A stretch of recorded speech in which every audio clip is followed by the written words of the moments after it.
A new round of negotiations between the U.S. and Iran appears to be back on the table. And the Trump administration announced the delegation will head to Pakistan for the talks with mediators. ABC's Christian Cordero has the latest.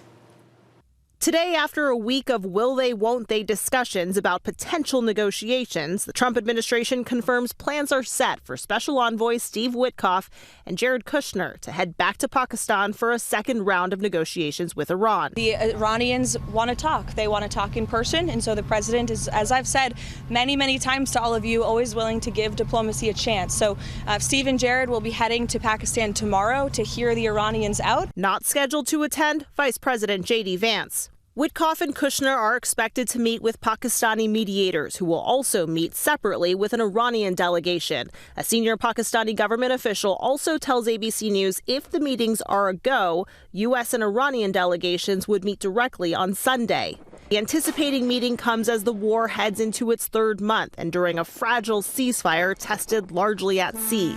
Iran insists it has control over the critical Strait of Hormuz, which has stayed effectively closed to ship traffic, despite its reopening being part of the ceasefire agreement. The U.S. military has also asserted control of the strait, boarding and seizing this ship in the region over the weekend, according to the Pentagon.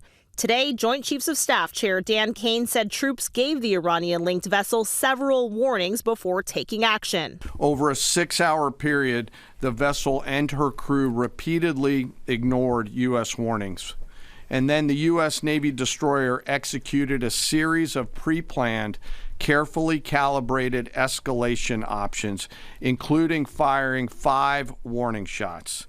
Iranian state media reports Iran also seized 2 ships this week. Both sides say they control the strait. The White House says Vice President Vance will monitor negotiations alongside Secretary of State Marco Rubio, who will also stay in Washington. Christian Cordero, ABC News, Washington.